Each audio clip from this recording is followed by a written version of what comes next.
మరలా చిగురించబోతుంది. గొప్ప దినాలు నువ్వు చూడబోతున్నావు. నీ యేసుకు సమస్తము సాధ్యమే.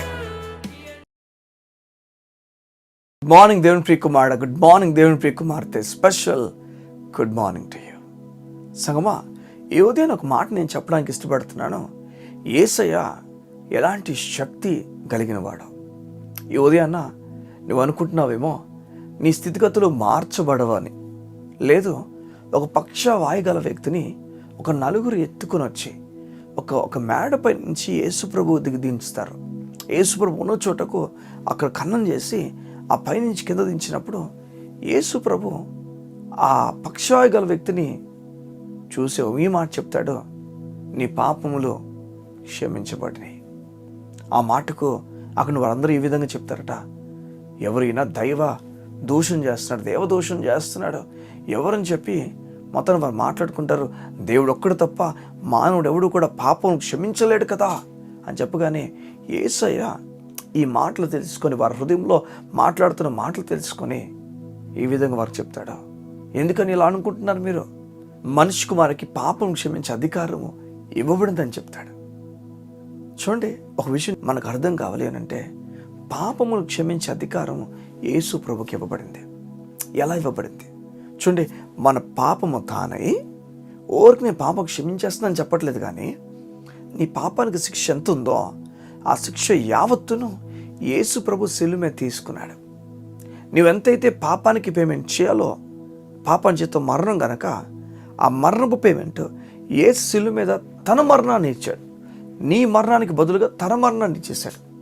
ఇప్పుడు బైబిల్ చెప్తుంది, పేమెంట్ అయిపోయింది కనుక, పేమెంట్ జరిగింది కనుక ఇప్పుడు దేవుడు చెప్తున్నాడు, నీ పాపములు క్షమించబడుతున్నాయి. ఊరికి క్షమాపణ రాలేదు, కానీ లీగల్గా క్షమించబడ్డావు. నువ్వు ఈ లీగల్గా ఎలా క్షమించబడ్డావు అంటే, నీ పాపములకు శిక్ష సమాప్తమైపోయింది. యేసు ప్రభు నీ పాపాన్ని శిక్ష శిలువ మీద తీసేసుకున్నాడు. నీవు శిక్షింపబడాలి, నీవు మరణించాలి. నీ స్థానంలో యేసయ్య మరణించాడు కనుక ఇప్పుడు దేవుడు నీకు చెప్తున్నాడు, నువ్వు క్షమించబడుతున్నావు. మనుష్య కుమారునికి అధికారం ఇవ్వబడిందట. ఎలా ఇవ్వబడిందంటే చూడండి, ఎంత సంతోషం మాటది. మనుష్య కుమారునికి పాపములు క్షమించే అధికారం ఇవ్వబడింది. నువ్వు నమ్ముతున్న యేసయ్యకు అధికారం ఇవ్వబడింది. పాపము క్షమించడానికి అధికారం ఇవ్వబడింది. ఈరోజు నీకు ఒక మాట చెప్పనా, నువ్వు ఆయన విశ్వాసం ఉంచితే నీ పాపములు క్షమించాడంతే. నువ్వు అనుకుంటున్నావేమో నాకు క్షమాపణ ఉందా, క్షమించబడ్డాను, అసలు పరలోక రాజ్యం వెళ్తాను నేను, ఈ ఆలోచనతో నువ్వు కుమిలిపోతున్నావు. లేదు, నువ్వు క్షమించబడ్డావు. యేసు ప్రభువుకు అధికారం ఉంది. ఎలా అధికారం ఇవ్వబడింది? ఎలా ఇవ్వబడింది అంటే, నీ పాపము తానైపోయాడు. 2 కొరింథీయులకు రాసిన పత్రిక 5:21 ఈ విధంగా ఉంటుంది, మన నిమిత్తము ఆయన పాపం అయిపోయాడని చెప్పి బైబిల్ చెప్తుంది. అవును, నీ నిమిత్తం నా నిమిత్తము ఆయన పాపముగా మారిపోయాడు. ఈరోజు నీకు మాట చెప్పనా, నేను దేవుడు నీతిమంతుడని పిలుస్తున్నాడు. అదే వచనంలో ఈ విధంగా చెప్పబడుతుంది, మనం ఆయన యందు దేవుని నీతి అగునట్లు పాపం ఎరుగున ఆయన మన నిమిత్తం పాపముగా చేయబడెను.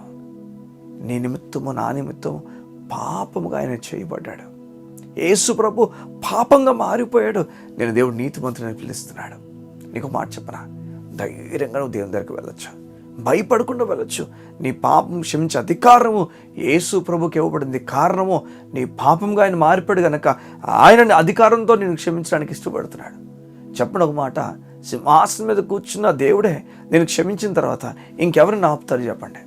ఆ గేట్ దొరిన వ్యక్తి ఆపగలడా? ఆ బయటను వాడు ఆపగలడా? పరలోకంలో గేట్ దొరిన వాడు మిమ్మల్ని ఆపగలడా చెప్పండి? ఎందుకంటే ఆ గేట్ ఎవరైతే వేశారో ఆ దేవుడే, గేట్ దగ్గర ఎవరిని పెట్టాడో ఆ వ్యక్తి కూడా దేవుడే.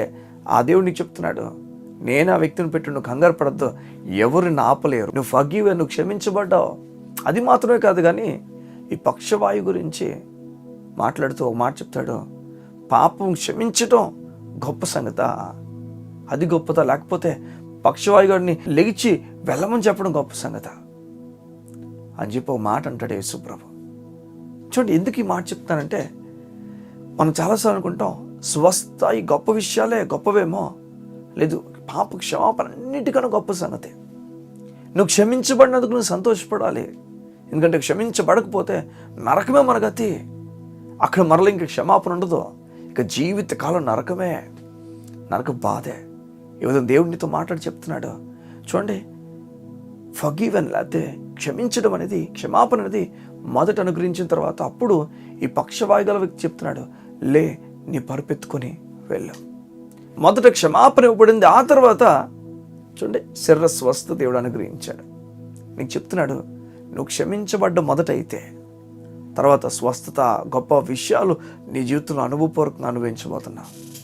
ఈరోజు జాబ్స్ గురించి కంగారు పడుతున్నావేమో, మొదట క్షమించబడ్డావన్నాము, దేవుని అధికారం, క్షమించే అధికారం ఉందన్నాము, ఆ తర్వాత మిగతా విషయాల అధికారం కూడా ఆయనకు ఇవ్వబడిన విషయం నువ్వు గమనిస్తావు.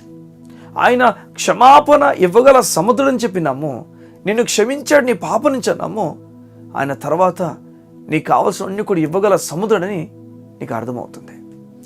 నీ జీవితంలో ఈ విషయం అర్థం చేసుకోవాలి.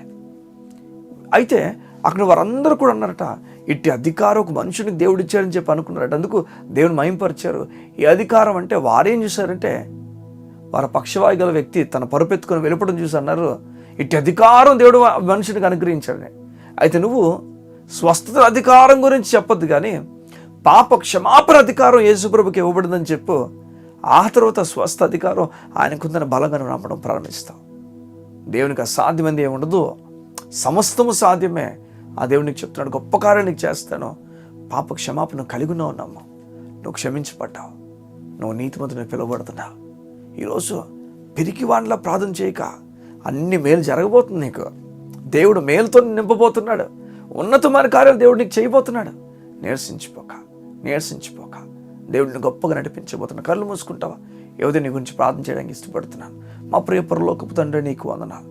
నీ ప్రజలు నీరసించిపోక, దిగులు పడక, నీ వారి కొరకు చేయబోతున్న ఉన్నతమైన కార్యాలు వారు అనుభవించి, వారి జీవితంలో నీవు వారి కొరకు ఆలోచించిన విషయాలన్నీ జరిగినట్లు వారిని ముందు నడిపించమని కోరుతున్నాను.